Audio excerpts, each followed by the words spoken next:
Depuis la démonopolisation de l'espace audiovisuel dans les années 90, l'un des combats gagnés par les associations des professionnels des médias est l'établissement d'une carte de presse. Beaucoup d'avantages étaient attendus de ce sésame délivré par la haute autorité de l'audiovisuel et de la communication et le ministère en charge de la communication. Mais l'éléphant annoncé est arrivé avec un pied cassé. Les grèves portant conditions de jouissance des avantages liés à la carte de presse, en réalité, ne portent pas tellement d'avantages. On parle dans ce décret-là d'accès au musée, accès aux salles de spectacle, au stade, accès au cyber. Voilà. Donc ce n'est pas en réalité ce que nous attendions. Faciliter aux journalistes l'exercice de sa mission, c'est l'une des prérogatives dévolues à la carte de presse. Mais la réalité sur le terrain est toute autre. Ça me permet de me reconnaître comme journaliste béninois exerçant sur le territoire national. C'est une couverture pour moi. Et puis à l'étranger aussi, quand je l'ai, je me dis bon, c'est bon pour... c'est bon à toutes fins utiles. Vous allez à des reportages où les gens vous disent non, ça là on ne connaît pas, malgré qu'on voit carrément le sceau du ministère de la communication, alors que la carte de presse c'est ce qui t'identifie, c'est ce qui te différencie en tant que journaliste. Un jour j'étais dans une ambassade quelque part et j'ai présenté ma carte de presse, on m'a renvoyé. Les gens ont préféré que je présente ma carte d'identité civile. Je leur ai expliqué que j'étais en mission dans un cadre professionnel. Et que la carte de presse de la HAC est signée par le président d'une institution de la République, alors que la carte d'identité est signée par un préfet. En principe, elle devrait pouvoir nous procurer des avantages, parce qu'elle n'a pas été confectionnée pour la forme. Mais il se fait que dans la pratique, cette carte professionnelle n'est pas connue du public béninois.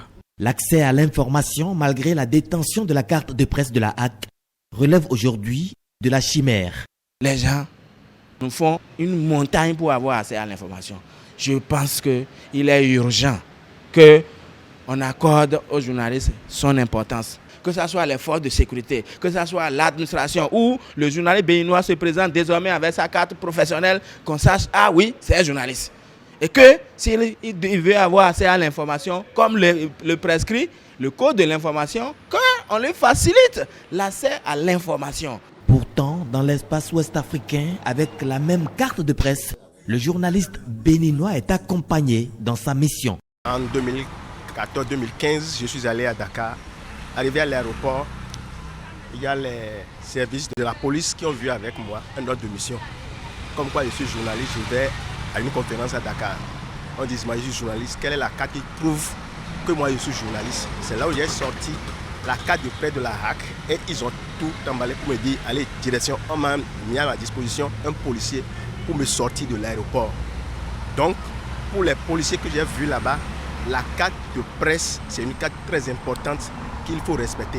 Par conséquent, le décret numéro 2013-393 du 30 septembre 2013 portant conditions de jouissance des avantages liés à la carte de presse en République du Bénin comporte des insuffisances, d'où l'espoir d'un nouveau décret. C'est le ministre du secteur qui propose à la signature du chef de l'État, propose les cadres au niveau du palais vont apprécier avant de soumettre à l'appréciation du chef de l'État. Donc on espère bien qu'on aura un nouveau décret qui permet de valoriser la fonction de journaliste au Bénin.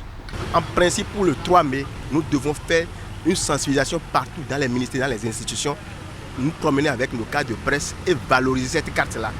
Le ministre ne peut pas faire ça à notre place. Le ministre, c'est vrai, c'est notre autorité de tutelle, c'est nous, associations professionnelles, qui devons le faire pour que vraiment on considère notre carte comme une carte professionnelle. Mon souhait, si les gens peuvent revenir là-dessus et mettre un peu de sérieux dedans, comme aux premières dérivantes, ça peut aller. Globalement, la carte de presse ne sert presque que pour les élections professionnelles. À cette allure, la presse béninoise pourrait être assimilée à un quatrième pouvoir, sans moyens.